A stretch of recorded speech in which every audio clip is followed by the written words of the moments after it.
Hola otra vez. Ahora sí empezamos nuestra transmisión en vivo para platicar una hora con Alberto López Cuenca. Él es un pensador indispensable que, que examina como la distribución o el flujo del arte y la cultura a través de medios digitales. Y bueno, pues creo que tiene bastante que decir para un momento como el que estamos viviendo. Hola Primal otra vez. Ahora sí ya vamos en serio. Y Qualia Rabbit, gracias por venir de número uno. Vamos a esperar a ver a Alberto. Ya vimos que sí podemos conectarnos. Así que, eh, bien.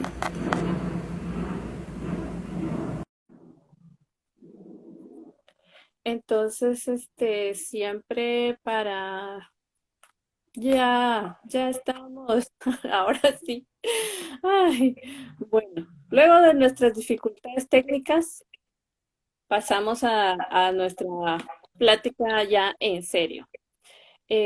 Siempre hago una intro, ay, y a veces digo mi nombre y a veces no, pues yo soy Esperanza de León, mucho gusto.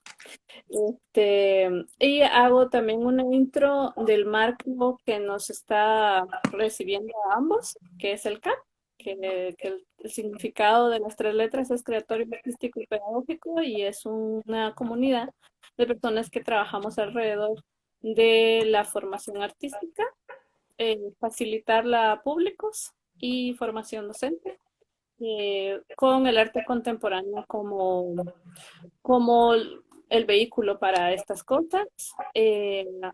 Hablo a veces de cómo de diferentes factores que nos conforman, y hoy que estoy en una semana muy atenta a los temas económicos alrededor de la cultura, pues les voy a contar cómo nosotros tenemos. En Guatemala no hay incentivos fiscales para la iniciativa privada que apoyen a... No hay ninguna obligación de la iniciativa privada para apoyar la cultura y al arte. Y las subvenciones del Estado son pocas y con todas las complejidades burocráticas que, que se acostumbran, y entonces eso a veces lo hace difícil. Así que nos sostenemos de dos maneras. Primero, somos autogestivos, y segundo, de esa manera gestionamos con personas individuales un sistema de apadrinamiento en el que nos donan un fondo para que un joven o un niño pueda participar en nuestros programas. Entonces tenemos el programa de becas y también el programa de cuotas, en el que por una mensualidad de más o menos $30 pueden participar en nuestras propuestas pedagógicas. Entonces, así es como nos sostenemos, y de ahí es donde hemos trabajado más o menos por 8 años en Guatemala. Entonces, ya les conté algo, un poquito más de lo que es el CAC. Entonces, ahora les voy a contar un poquito más de quién es Alberto. Alberto es profesor, investigador en la maestría en Estética y Arte de la Benemérita Universidad Autónoma de Puebla. Es doctor en Filosofía por la Universidad Autónoma de Madrid. Sus contribuciones han aparecido en publicaciones internacionales como After All, Art News, Culture Machine, Parse, Curare o Revista de Occidente. Ha coeditado 2 libros: Propiedad Intelectual, Nuevas Tecnologías y de Acceso a la Cultura. Y el segundo libro es Desea guardar los cambios, Propiedad Intelectual y Tecnologías Digitales hacia un nuevo pacto social. Su último libro, publicado por el Centro de Cultura Digital en México, lleva por título Los Comunes Digitales, Nuevas Ecologías del Trabajo Artístico. Eh, entonces, no sé si se me quedó algo en el tintero. Estos documentos que he mencionado y algunos otros los vamos a poner en un link en la bio para que los puedan revisar al terminar la- esta plática. Entonces, no sé si se me quedó algo de tus gracias y atribuciones, Alberto. ¿Se me olvidó? Tú puedes ampliar, y si no se me olvidó, pues cuéntanos sobre cómo estás viviendo este tiempo y en qué andas. Yo sé que andas en dos cosas. Lo primero, el taller que diste para el MUAC de los comunes víricos y luego el seminario que empieza la próxima semana con el CCE, ¿verdad? Gestión cultural. Eh, Cuéntame. Pues Esperanza, muchas gracias a ti por la invitación y a todos los amigos del CAP. Sabes que es un placer poder compartir con todos ustedes pues un rato de conversación, ¿no? Esta mañana, que además me gustaría que fuera mucho así, porque de alguna manera estamos como en una angustia continua, en una carrera continua, buscando expertos que nos expliquen qué es lo que está pasando. Y quizás gran parte de la situación en la que nos encontramos tiene que ver con haber delegado en expertos, ¿sí? Articular todos los lineamientos de políticas públicas, de funcionamiento de instituciones culturales, y haber desconfiado de nuestra propia capacidad y de nuestra habilidad para ligarnos y buscar complicidades, ¿no? Para trabajar juntos. Entonces, en ese sentido, aunque tú sabes bien que me encanta hablar y que es muy difícil, así que me calle, me gustaría mucho oír a nuestros invitados, a los invitados de CAP, que han logrado como reunir esta mañana, y también sumar sus preguntas y sus reflexiones, ¿no? A este debate. Como bien dices, apenas estamos por acabar un curso que organizamos en línea con el MUAC, con el Museo de Arte Contemporáneo de la UNAM y con el Museo del ECO, que es también un espacio que depende del área de cultura de la UNAM.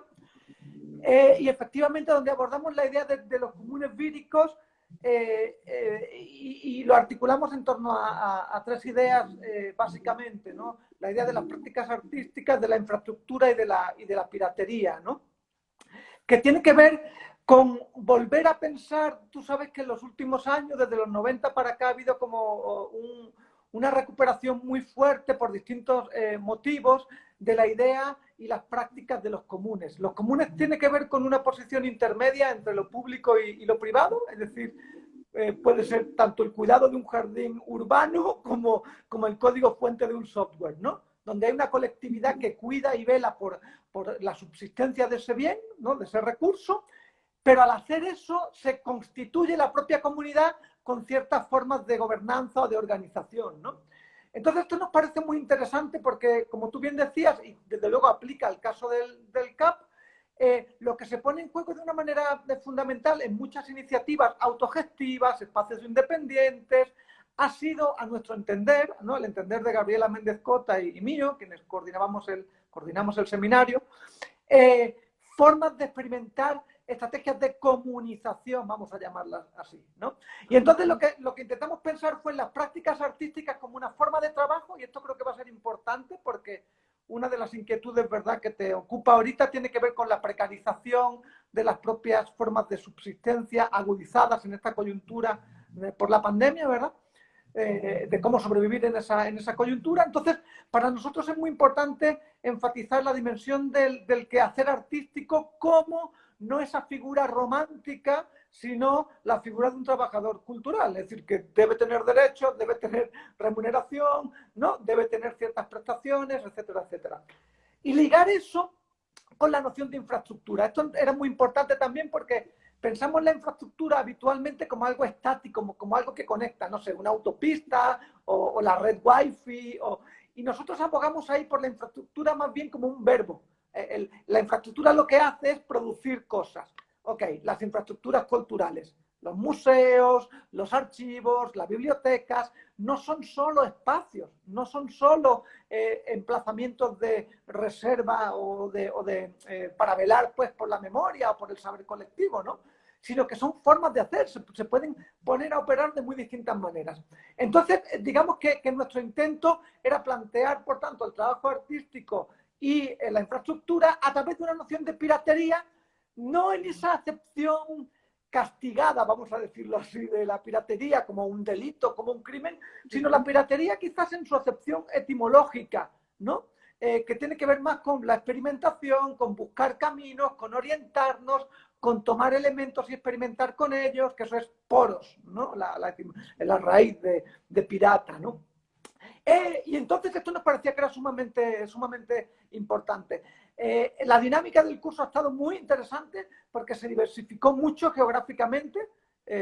Una de las posibilidades que abre, obviamente, la mediación digital es que no cuentas de esta manera automática el público habitual, ¿no? Los asistentes habituales de los programas del MUAC y del Museo del Eco son de Ciudad de México, ahorita no. Ahorita la mitad hubo compañeros de Monterrey, de Oaxaca, de Querétaro, incluso nos acompañaron de Cuenca en Ecuador, de Lima en Perú, y tuvimos también algún asistente que otro de Quetzaltenango.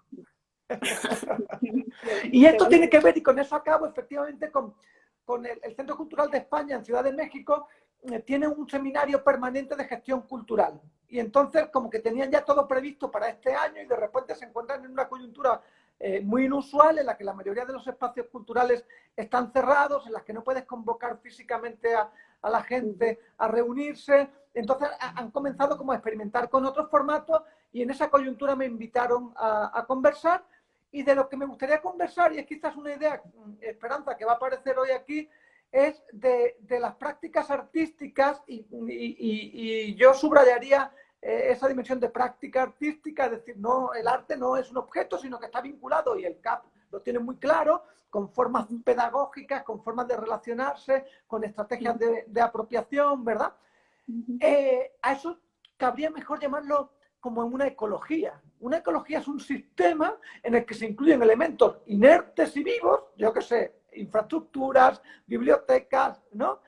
Conexiones a través de Instagram y colectividades, individuos, ¿no? Y otras formas de virus, aunque el virus no está claro que sea un ente vivo, pero ¿no? También forma parte Nos de ese acompaña. ensamblaje. Nos acompaña, por supuesto.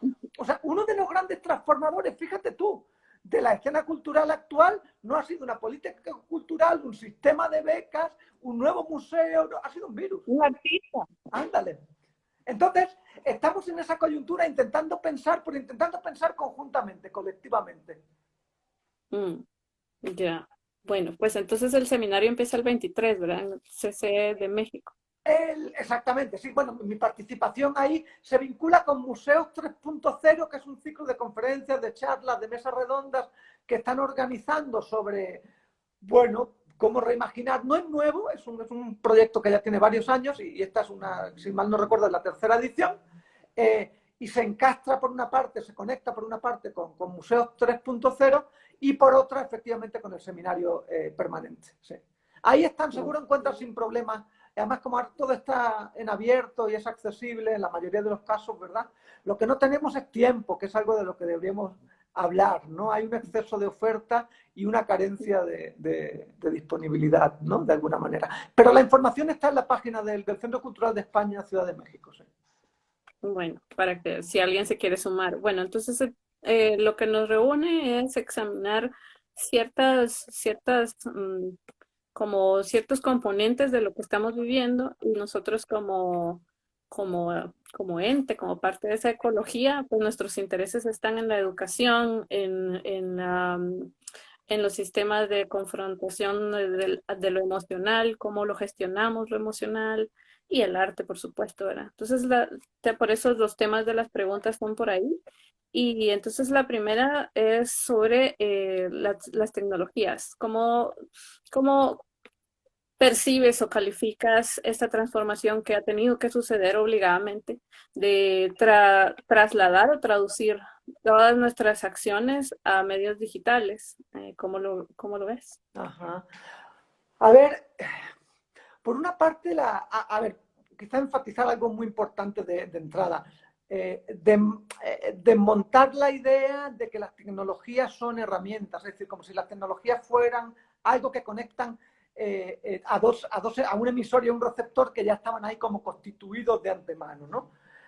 A mí me gusta pensar en las tecnologías, por una parte, como en una dimensión material, es decir, tienen una manera específica en la que permiten hacer ciertas cosas y otras no. No sé, la correspondencia escrita permitía hacer ciertos tipos de comunicaciones, pero no permitía enviar audio, por ejemplo, ¿no? Entonces hay una materialidad que limita, que constriñe y que a su vez hace posible ciertas prácticas, ¿no? Y por otra, pensar que la tecnología más que un medio, o sea, más que pensar en la cámara fotográfica o en Internet o en una aplicación como Instagram, entendiéndolo como un medio, entenderlo como una mediación, es decir, que conecta y produce un conjunto de prácticas, ¿no? Entonces, me gustaría enfatizar de entrada la idea de pensar las tecnologías, por tanto, en su dimensión material, es decir, que permite hacer ciertas cosas y excluye otras maneras de articulación, ¿sí? Y en una acepción como mediación, ¿sí? ¿A dónde nos conduce esto? A que inmediatamente cualquier articulación tecnológica, ya sea la escritura alfabética, ya sea un periódico escrito, ya sea una biblioteca o ya sea una plataforma de electrónica, ¿no? De un museo, de una institución cultural o de un colectivo independiente, va a tener y va a implementar, aunque sea de una manera inconsciente, y de hecho generalizadamente lo es de una manera inconsciente, lógicas de inclusión y exclusión. Hay quienes están incluidos en esa conversación y hay quienes no pueden estar materialmente incluidos en esa conversación y luego puede que no estén articulados en las formas que ha tomado ese discurso, porque no tienen la educación, porque no tienen la habilidad para interactuar en esos términos, etcétera, etcétera. Entonces, empezaría quizás matizando eso, que no es que se trate sencillamente de que ahora los museos, los centros culturales, las bibliotecas o los auditorios sencillamente ponen su material digital y entonces todo el mundo no entra a ver el material. Eso me parece que es un automatismo bastante inocente, simple, es profundamente simplista. O sea, si te das cuenta, hay muchísimos, algunos son, ciertamente dan un poquito de vergüenza ajena, ¿no? Es decir, pues que graban las salas del museo con una cámara y luego suben el video a YouTube y piensan que eso es digitalizar. No, vamos a ver, la digitalización implica renegociar un montón de aspectos que estaban, vamos a decirlo así, vamos a usar un similar, si quieres, así como de programación, que estaban en el código fuente de la institución cultural. Quiero decir, si nos centramos quizás en un caso muy obvio, que es un museo. Un museo tenía una colección que está articulada normalmente por un orden cronológico, con artistas y autores geniales, ¿sí? O colectivos también igualmente geniales, ¿verdad? Por estilos, por momentos históricos determinados, etcétera, etcétera. Está articulada de esa manera y se despliega físicamente en sus salas produciendo un relato que responde a ese código fuente, ¿sí? Vale. La digitalización no tiene por qué operar con ese código fuente. ¿Qué quiero decir con esto? Que se abre la posibilidad de negociar el relato, de participar con otros colectivos, de imaginar otras formas de rearticular que no sean lineales ni autorales, etcétera, etcétera. La mayoría de las veces yo pienso, Esperanza, que eso no se está discutiendo, no se está abriendo el código fuente de la institución. No se está abriendo el código fuente, es decir, los algoritmos sobre los que operan, ¿no? La forma que está tomando en el plano cultural esas instituciones. Por eso quizás mi énfasis, nuestro énfasis, yo creo que es una inquietud que compartimos, en sumar a la conversación a otros colectivos, a otras personas, con otros intereses, con otro vocabulario, que seguramente van a introducir otros algoritmos, ¿verdad? En la definición de esas formas institucionales. Entonces, por una parte veo que es una oportunidad, pero a su vez creo que de una manera un tanto automática no se está abriendo a discusión el código fuente, las normativas, las formas de gobernanza, el imaginario con el que se han construido esas instituciones. Y es obvio que tienen muchas limitaciones. Es decir, en el mejor de los casos, nos hemos relacionado con las instituciones culturales con ese discurso que a mí me parece absolutamente perverso, ¿no? Que es el de generar públicos. ¿Y por qué me parece perverso? Porque es como si eres un dealer de lo que sea, ¿no? Entonces lo que genera son adictos, junkies, ¿no? Que vengan a mi museo o que vengan, ¿no? Pero en realidad, no porque haya una colaboración, no porque haya un espacio de discusión conjunta, de decidir qué se programa, cómo se programa, qué debates se abren ahí, no hay una participación genuina, ¿no? Entonces, esta interrupción creo que podía favorecer eso, pero a la vez creo que de una manera muy urgente hay como esta fantasía, no sé si es compartida por quienes nos oyen, están ahorita con nosotros y nos ven, ¿verdad?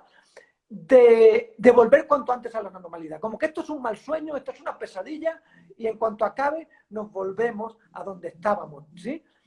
Y yo creo que, obviamente, no es la desigualdad social, la precariedad laboral, el menosprecio a los productores culturales, ¿no? El desprecio a sus formas de vida. No digo que eso sea la causa, ¿sí? Obviamente no lo es, de la pandemia. Pero la pandemia ha evidenciado muy claramente que ese es el efecto que agudiza esas condiciones de precariedad, de exclusión, de no participación ciudadana. Eso es lo que se evidencia. Si nos vamos al campo de la sanidad, lo que evidencia es el profundo desmontaje, la profunda precariedad del sistema sanitario, que lleva desde la década de los 70 paulatinamente siendo privatizado, desmontado, se le han retirado recursos, ¿no? Entonces, digamos que la llegada de este agente, como decíamos antes, no este agente cultural, que es el coronavirus, de repente muestra todo ese conjunto de precariedades. Entonces, por una parte es una oportunidad, ¿sí? Y por otra parte, quizás hay una suerte de automatismo que intenta cerrar esa oportunidad. Eso es la etimología de crisis. La crisis es una interrupción que permite imaginar y que también exige como muy rápidamente suturar, restañar, ¿no? Volver a estabilizar, ¿no? Sí. O sea que todo, en una palabra, toda esa transformación supone oportunidades de replantearte, de distribución, mm, bien, me parece. Y escucha, quizás una nota, Esperanza, perdona que te interrumpa, porque claro, esto suena profundamente neoliberal, es decir, con que una crisis o una interrupción es una gran oportunidad. Claro, para quienes están en una posición de poder, tienen los recursos, tienen...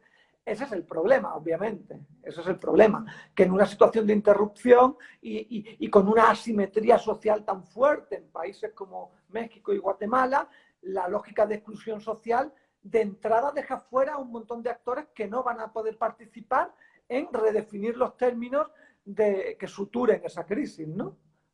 Mm, sí, sí, no, sí, es cierto. Qué buena nota, porque la verdad es que decir que es una oportunidad también es simple, ¿verdad? Es simple porque también es una crisis, también es una tragedia. Claro, y Eh, es traumático, por supuesto, claro. Ujú, ujú.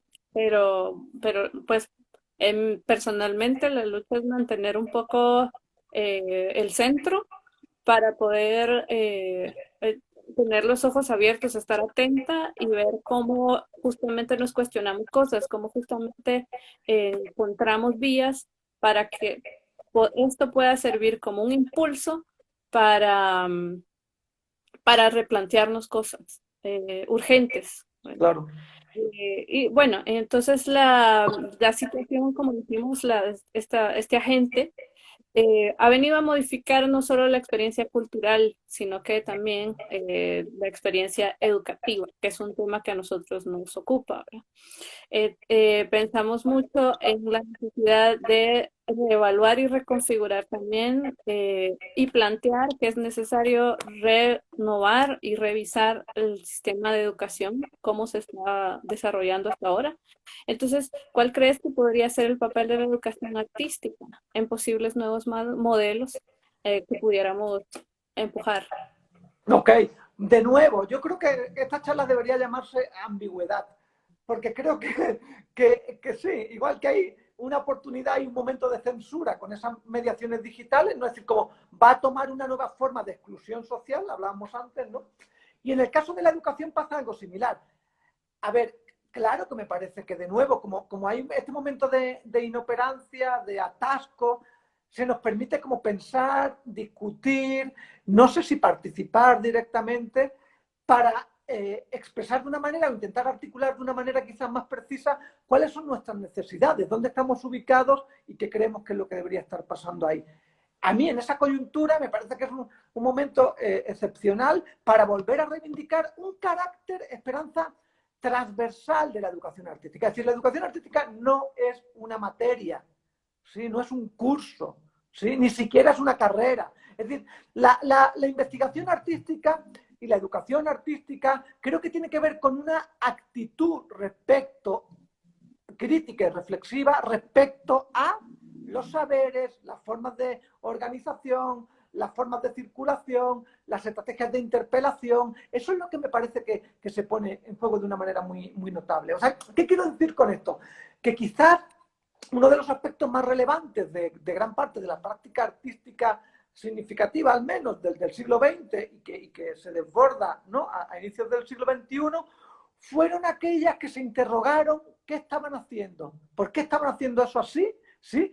¿Cuál era el lugar en el que estaban enunciando? O sea, estoy pensando desde una manera muy, muy básica, quizás, en relación con la historia del arte, es decir, ciertos experimentos cubistas o ciertos experimentos, hablando de la pintura, pues, ¿no?, o de la escultura, se preguntaban cuál era el papel del medio. No daban por supuesto que el medio tenía como finalidad representar figurativamente, sino que era un espacio de experimentación. Bueno, eso es una reflexión formal muy tangencial, pero es que eso abrió todo un horizonte de espacios de experimentación que en América Latina eclosionan de una manera muy, muy, muy fuerte, digo, a lo largo del siglo XX, pero sobre todo en la década de los 60 y de los 70, ¿no? Con eso que se ha llamado en denominar, pues, un giro, lo que Luis Kampnitzer, uno de los invitados, ¿verdad?, de CAP, llama conceptualismos, ¿no? En lugar de arte conceptual, los conceptualismos que se dan en América Latina se dan en Chile, se dan en Perú, ¿no?, se dan en Argentina, se dan en México,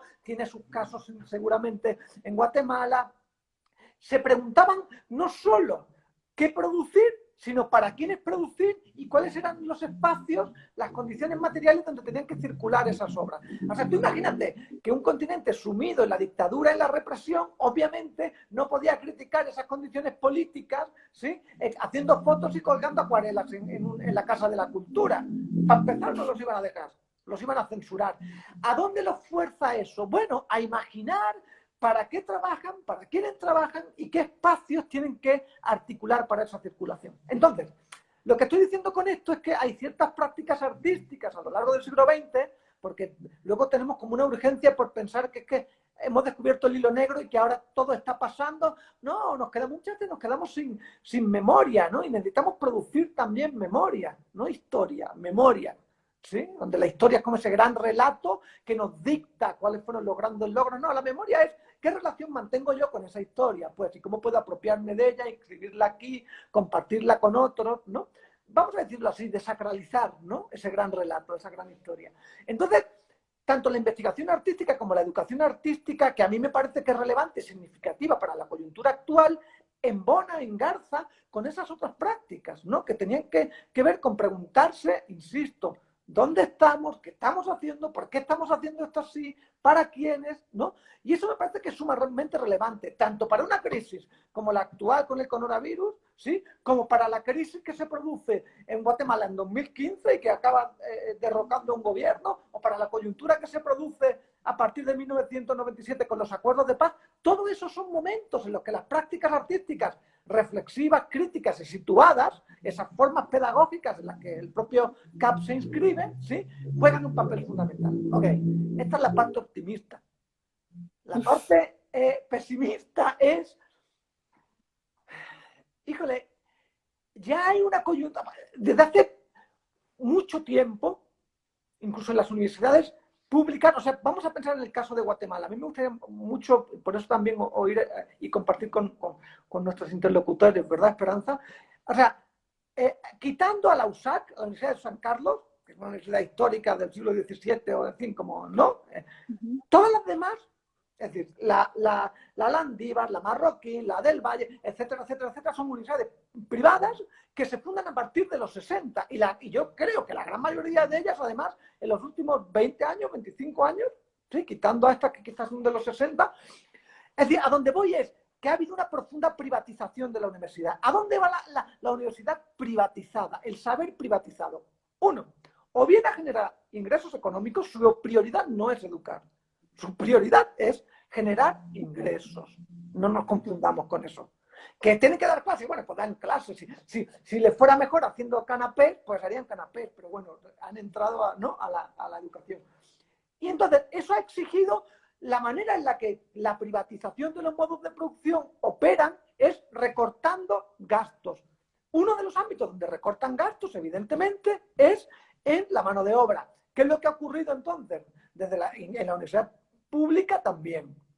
en un proceso de precarización del profesorado en las universidades. Es decir, cada vez hay más contratos, múltiples contratos, temporales, parciales, asociados, que hacen la misma tarea que un mítico profesor de tiempo completo o un catedrático que tiene como todos los beneficios y prebendas de una titularidad, pero se han ido multiplicando todas esas figuras que son, en México usamos la expresión profesor taxi, porque tiene que ir de una a otra, tiene que ir, da un curso en la mañana en la USAC, en la tarde en la Landívar, mañana va a la Marroquí, mañana, porque no genera un ingreso suficiente trabajando para una única institución. Entonces, lo que se produce, por tanto, es una profunda precarización de ese trabajo.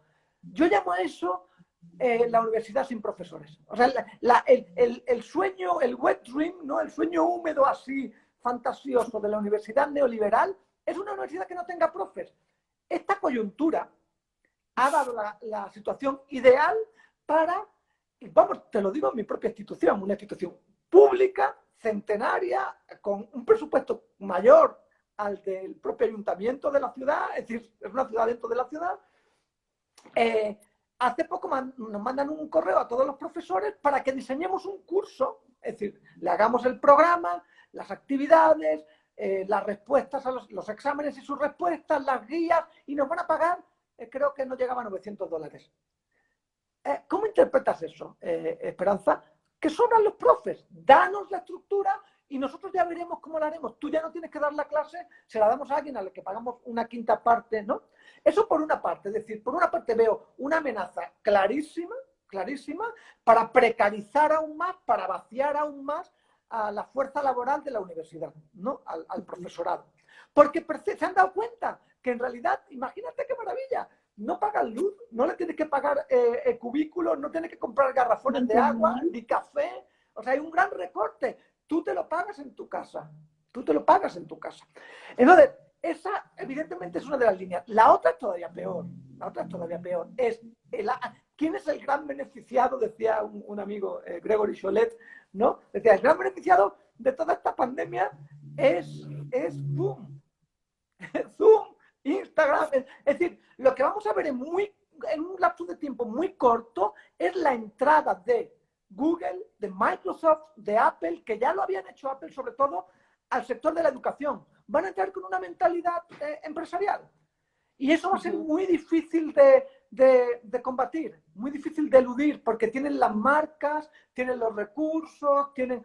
Entonces yo veo una situación, esta es la parte pesimista, la parte optimista es, ¿saben qué? Eso que nos están contando no nos sirve, tenemos que arraigarlo aquí, tenemos que traducirlo aquí, tenemos que... Pero eso nos conecta con una pregunta que seguramente salga un poquito más adelante, ¿verdad, Esperanza? Que es la del trabajo, cómo salir de la condición de precariedad del trabajo cultural y del trabajo intelectual. Y eso a corto plazo, sin una intervención estatal clara y decidida, eso no se ve. Pero dejamos esa pregunta de lado por el momento. Entonces, de nuevo, creo que lo marca la ambigüedad. Quizás las propias carencias, la crisis económica va a... O sea, en Estados Unidos van 40 millones de desempleados de marzo para acá. 40 millones de desempleados. El impacto que eso tiene, tanto en Estados Unidos y respectivamente, tanto en Guatemala como en México, va a hacer que efectivamente la gente no tenga recursos para pagar educación. Entonces, ahí va, por una parte, una demanda o una demanda de autogestión, de autoorganización, y creo que aquí tenemos que jugar un papel muy importante, que necesitamos en iniciativas independientes, autogestivas y en la universidad pública, como en mi caso, para intentar articular conexiones, complicidades, e inaugurar prácticas instituyentes que ahora mismo no existen y que creo que es urgentísimo que imaginemos, que produzcamos Esperanza, con todos nuestros invitados y contigo, con el CAP también, claro. Bueno, ya nos respondiste bastante de una de las preguntas, pero bueno, retomando, entonces, al final, hablando en torno a las prácticas artísticas, uno de los papeles protagónicos los tiene el artista. ¿Cuál podría ser alguna o algunas responsabilidades de estos protagonistas, que son los artistas, ante todo, ante el poder social que el arte puede llegar a tener, el impacto, digamos? A mí es, de nuevo, quizás daría un paso atrás, igual que hicimos antes con la noción de tecnología, ¿sabes? Como que intentaría como interrogar sobre qué presupuesto se constituye esa idea del artista. Y en nuestros contextos hispanoparlantes, ¿no? Hemos tendido a mitificar al artista y lo hemos construido a través lo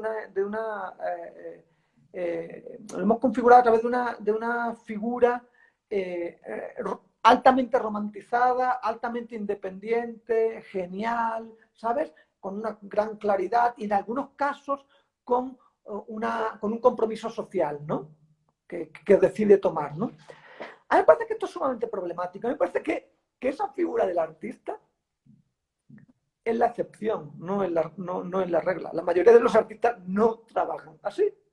Ok, vamos a un ejemplo que me parece que es un caso que me parece que es muy contundente y que creo que todos quienes estamos acá ahorita en la conversación podemos claramente aterrizar, concretar, ¿no? Gregory Soler, de nuevo un historiador, activista, gringo, neoyorquino, muy vinculado en la década de los 60, los 70, más bien él llega a fines de los 70, principios de los 80 a Nueva York, muy vinculado con Lucy Lippard, con Martha Rosler, con unos personajes como míticos ya, ¿no? En la historiografía del arte y del activismo, ¿no? Neoyorquino y en Estados Unidos. Él trabaja con ellos, con ellas en este caso. Y entonces él publica un texto hace algunos años, yo creo que está por cumplir una década, debe ser 2010, que se llama La materia oscura, se llama Dark Matter, ¿no? Art and Culture in an Enterprise Age. La materia oscura, el arte y la cultura en una era empresarial, ¿no? Y en ese texto plantea una cuestión que es inapelable, ¿no? Que es, vamos a ver, de hecho, Luis Carnicer publicaba un texto también muy polémico, si se acuerdan ustedes, que era en torno al fraude de la educación artística, ¿no? Ok, el argumento es muy similar. El argumento que plantea Scholler y que se parece al que Carnicer planteaba es el siguiente. La mayoría de las escuelas de arte están orientadas a formar a los estudiantes como eso que acabamos de describir, como un artista genial, romántico, que trabaja en su estudio, que tiene una percepción única y distintiva, ¿sí? Que no es comparable a nada y que es profundamente competitiva. O sea, el neoliberalismo ha sabido muy bien explotar eso, ha sabido muy bien explotar el narcisismo de esta figura artística profundamente egoísta y que si comparte algún compromiso social es por un sacrificio personal que él o ella hace, ¿no? Entonces, lo que cuenta Cholet es, y creo que eso lo podemos atestiguar todos los que hemos pasado de alguna manera por una escuela de arte. Yo he sido docente en un departamento de artes visuales muchos años, y la educación que se les da es ser individuales, trabajar en el estudio, competir con el resto de compañeros por ser mejores, por tener mejor calificación, ¿sí? Con el presupuesto de que una vez que se salga al mercado laboral vas a tener nada. O sea, si yo mapeo los 13 años que estuve dando clases en esa institución, donde vamos a suponer que salieran, por lo bajo, 10 alumnos por generación, son 130.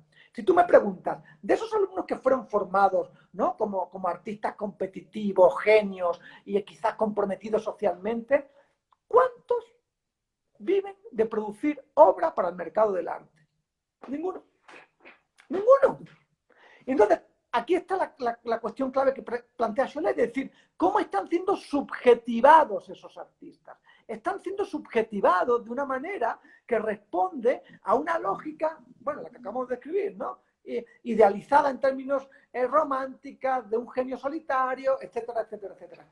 Entonces, lo que Scholler plantea en el libro es, sí, bueno, pero si no trabajan para el mundo del arte, ¿dónde trabajan? Muchos de ellos trabajan como asistentes para artistas marcas, ¿no? Porque los artistas marcas no pueden producir obras, con lo cual todos sabemos que cuando tienen el tiempo suficiente para producir obras, alguien la tiene que producir. Entonces, subcontratan de una manera sumamente precarizada a esos artistas, ¿no? Que lo que quieren es poner en el currículum que trabajaron en el taller de Gabriel Orozco o de Carlos Amorales, ¿no? En fin, cada quien que ponga el nombre que quiera, ¿no? En ese retrato.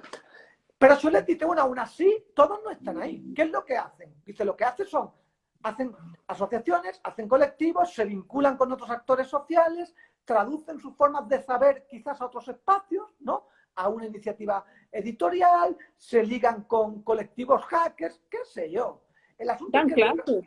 perdón, Dan clases. dan clases sobre todo. El argumento de Knizer era ese, que era perverso porque dan clase, porque pasan de hecho, uno de los artistas más exitosos, digamos, del departamento en el que yo trabajé muchos años, que estudió luego fuera, en Estados Unidos, y expuso en el DF, su logro fue que lo contratara la universidad para dar clase. Entonces, aquí hay algo que está profundamente viciado, que está profundamente mal y que deberíamos discutir de entrada, que es cuáles son los mecanismos mediante los que se constituye la subjetividad artística. Es decir, ¿qué relatos es el que les estamos dando a esos chavas que quieren ser artistas? ¿Sí? ¿Qué estrategias de autoorganización y de conocimiento, de formas de subsistencia les estamos dando, estamos discutiendo? ¿Sí? ¿A qué relatos se están vinculando? ¿A qué relatos se sienten interpelados? ¿Sí? ¿Cómo funcionan las instituciones en las que están siendo formados? Es decir, poner en el centro la discusión por la pedagogía artística. De nuevo, ¿para qué? ¿Cómo? ¿Y para quiénes? Y eso no lo estamos discutiendo, eso lo estamos dando por supuesto en general, me da la impresión, Esperanza, ¿no? Entonces empecé por el desmontaje. Entonces, claro, si desmontamos esta idea, ya la pregunta no es ¿cuál es la responsabilidad moral del artista, ¿no? Respecto a una coyuntura como la actual? No, la pregunta, si hemos replanteado el núcleo duro, que es la cuestión de la pedagogía, de la formación y su desbordamiento en formas de hacer, formas de autoorganización, la pregunta debía ser más bien cómo han de organizarse o cómo podemos organizarnos, ¿no? Teóricos, curadores, artistas, críticos, montadores, cómo podemos organizarnos para subsistir a una coyuntura como la actual. Pero eso no está sobre la mesa. Eso no está sobre la mesa porque parece que los artistas tienen que imaginar desde la nada de su genialidad excepcional cómo responder a la pandemia. Y me imagino que responderán tomando Ritalin, ¿no? Porque, así, o algún calmante, porque no hay manera, obviamente, de responder a esta monstruosidad, si no es haciendo lo que iniciativas como la del CAP hace, asociarnos, buscar cómplices, abrir espacios de interlocución, discutir, conversar. Y, híjole, estoy haciendo lo que no quería hacer, que era ponerme en esta cosa así como de experto, ¿no? Además, como yo grito mucho y gesticulo mucho, parece que estoy muy convencido de lo que digo, pero no estoy Y todos muy... te creemos. Y Claro, todos te creemos. no me crean, no me hagan caso, más bien debatamos esto que estoy diciendo y abramos otro horizonte de pensamiento conjunto. Sí. Sí, bueno, en la siguiente y última pregunta, sí tendríamos que hacer un esfuerzo de brevedad para dejarle unos minutos a la interlocución. ¿Cómo no? Entonces, todos los que están del otro lado empiecen a articular ahí sus inquietudes y apasionado, te dice ahí alguien. Que está apasionado. Entonces empiecen a articular ideas, ya después de esta última pregunta que tendrá que ser breve empezamos a platicar más ampliamente. Claro. Entonces, en este receso económico, ¿qué medidas posibles ves bueno, ya comentaste que es la articulación, el asociarnos como toda la ecología y no solo Claro, como pequeños guetos, claro. pero ¿no se te ocurre agregar algo más? A ver, si lo enfocamos de una perspectiva estrictamente económica, o sea, me parece que es muy importante que pongamos en el centro que la actividad cultural es también una actividad productiva, económica, y que es un trabajo que tiene que ser remunerado. Porque si no, si caemos en la figura romántica, estamos dando las condiciones para la explotación y aún más para la autoexplotación. Nosotros, en esta lógica del emprendedor, nosotros somos el empleado y el empleador. Somos nuestros propios jefes, que es sumamente perverso, Esperanza, porque ¿cómo te pones en huelga contra tu propio jefe? ¿No?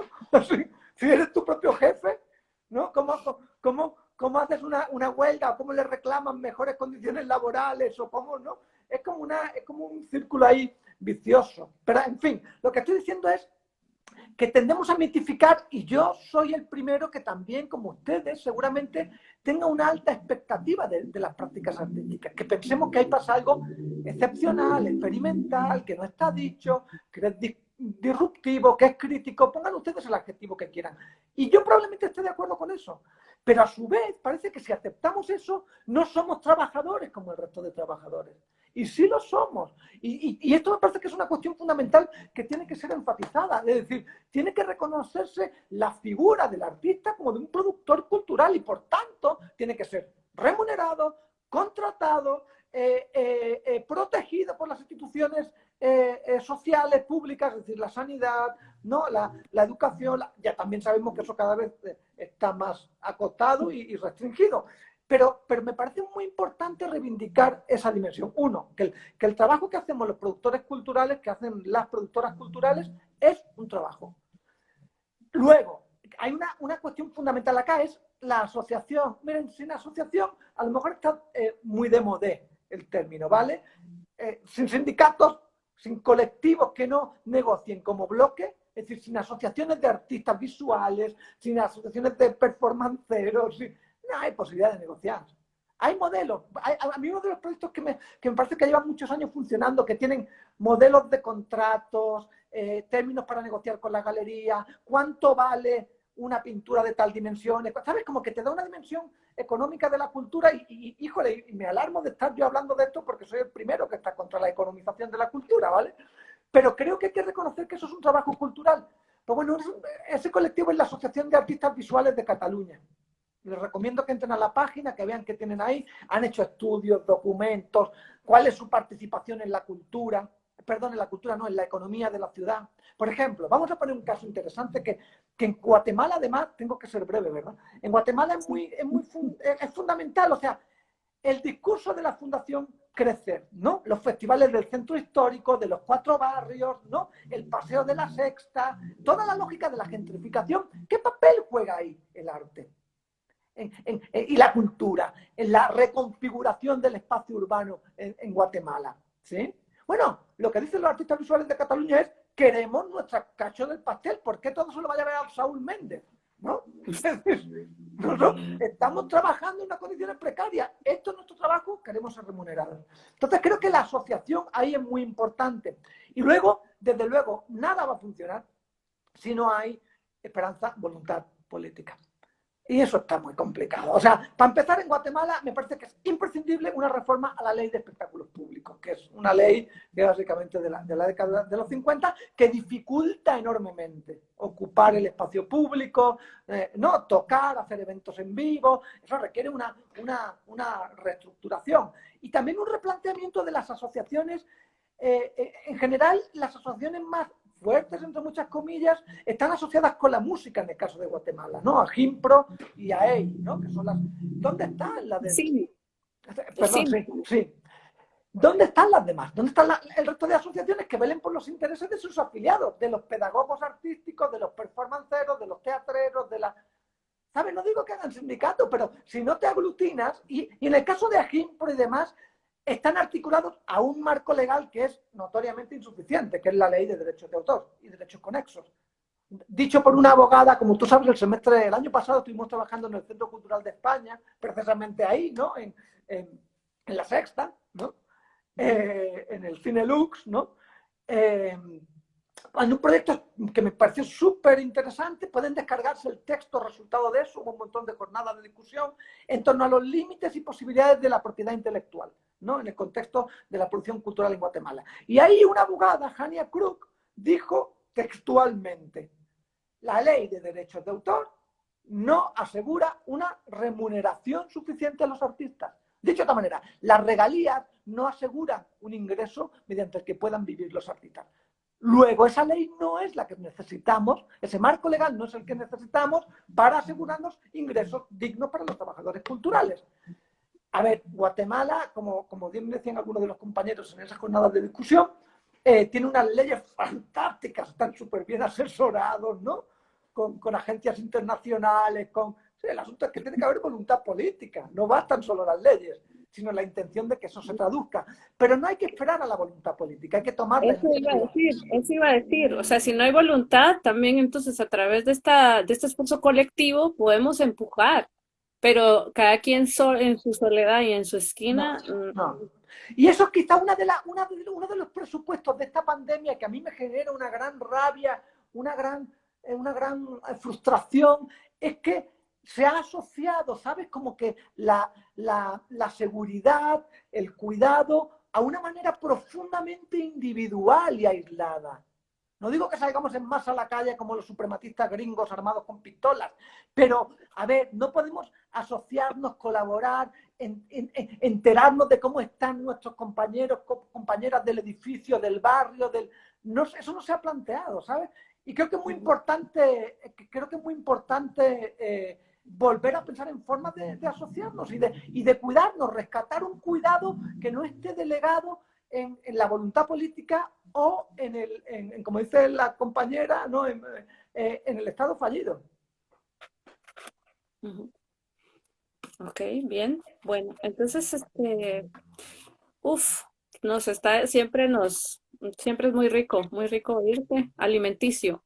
Entonces abrimos la conversación luego de todas estas reflexiones que nos llevan a, como dijiste, a dejarnos un poco en la ambigüedad, pero yo confío mucho en el pensamiento colectivo, en esa construcción de diferentes puntos de vista en el que vayamos encontrando hacia dónde caminar. Así que, bueno, aquí vemos dos puntos, pero habemos más realmente, habemos veintitantos aquí, así que abierta a la discusión.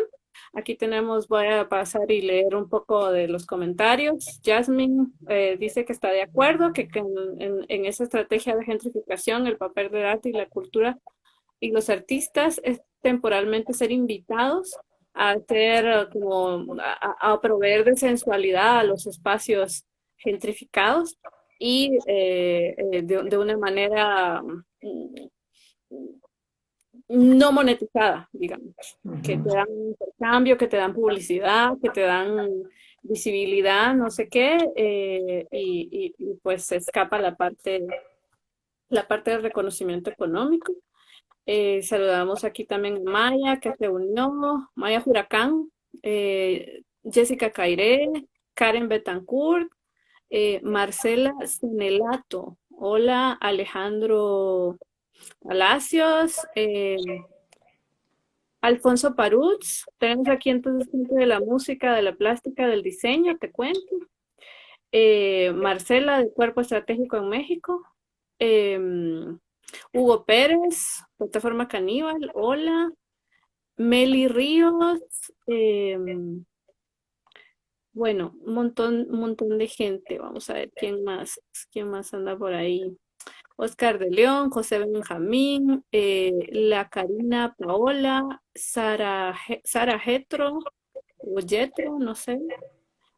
Anabela Acevedo, mira, te dejó saludos, Anabela, por aquí estuvo. Ana Llamas, Manitou, Flor Yoke, Kevin Mérida, Tato Dini, Niata Patata, Edgar Martínez, Flor Yoke, bueno, mucha gente, tenemos mucha gente aquí. Primal Studio también se unió. Así que tienes todos tus fieles. Entonces, compañeros, ¿alguien para comentar?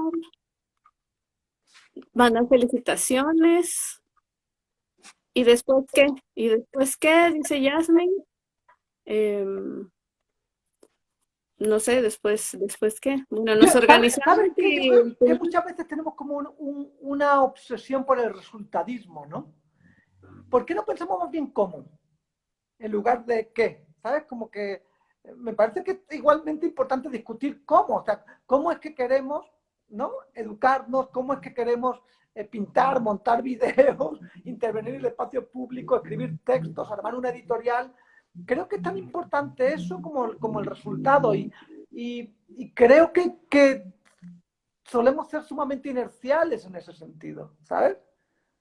Creo que es muy importante discutir, abrir. Yo sé que eso genera mucha inestabilidad. Es muy difícil que las instituciones no sobrevivan abriendo continuamente a la discusión, el debate, el organigrama, el programa, Ok, ya, pero fíjate que precisamente en la experimentación artística, y eso es muy interesante, cuando hemos hecho trabajos con compañeros sociólogos, ¿no? Y hemos ido a trabajar, por ejemplo, a Tijuana o a Monterrey, estuvimos haciendo un ejercicio de comparación de qué impacto tenían las políticas culturales sobre la articulación del espacio urbano, sobre, entre otras cosas, la gentrificación, es decir, el papel que jugaba la cultura para reordenar la ciudad y desplazar a unos e incluir a otros, ¿no?